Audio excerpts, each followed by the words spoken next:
ॐ शुक्लाम्बरधरं विष्णुं शशिवर्णं चतुर्भुजं प्रसन्नवदनं ध्यायेत् सर्वविघ्नोपशान्तये व्यासं वसिष्ठनप्तारं शक्तेः पौत्रमकल्मषम् पराशरात्मजं वन्दे सुखदातं तपोनिधिं व्यासाय विष्णुरूपाय व्यासरूपाय विष्णवे नमो वै ब्रह्मनिधये वासिष्ठाय नमो नमः अविकाराय शुद्धाय नित्याय परमात्मने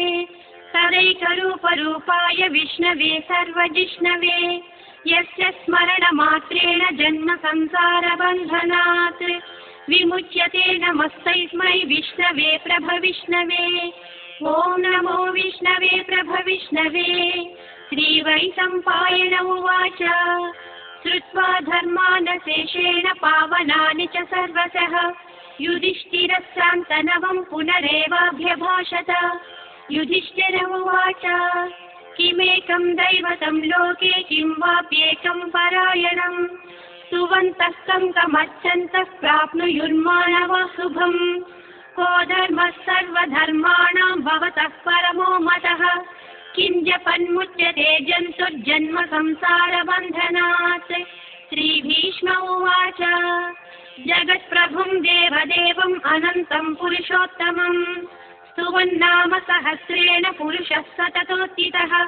तमेव चार्चयन् नित्यं भक्त्या पुरुषमव्ययम् ध्यायन् स्तुवन्नमस्यंश्च यजमानस्तमेव च अनादिनिधनं विष्णुं सर्वलोकमहेश्वरं लोकाध्यक्षं स्तुवन्नित्यं सर्वदुःखादिगो भवेत् ब्रह्मण्यं सर्वधर्मज्ञं लोकानां कीर्तिवर्धनं लोकनाथं महद्भूतं सर्वभूतभवोद्भवं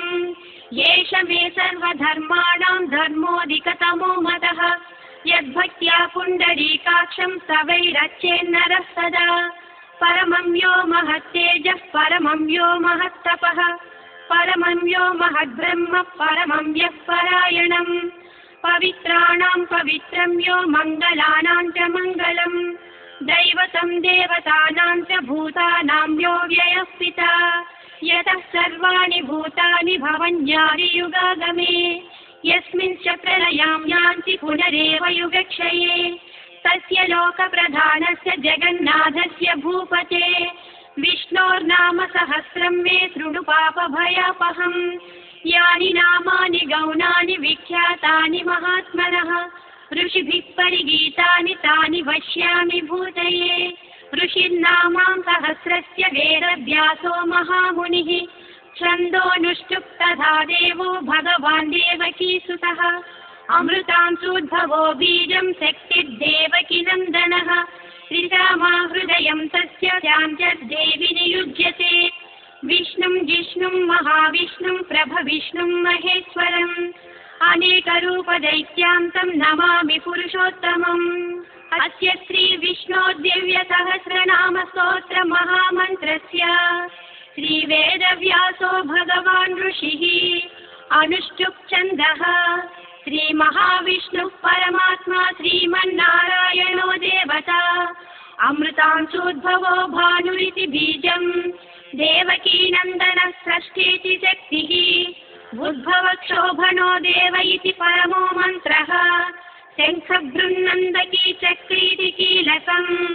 साङ्गधन्वा गदाधर इत्यस्त्रम् रथाङ्गपाणिरक्षोभ्य इति नेत्रम् त्रिसामासामगः सामेति कवचम् आनन्दं परं ब्रह्मेति योनिः ऋतुः सुदर्शनः काल इति दिग्बन्धः श्रीविश्वरूप इति ध्यानम् श्रीमहाविष्णुप्रीत्यर्थे सहस्रनाम जपे विनियोगः।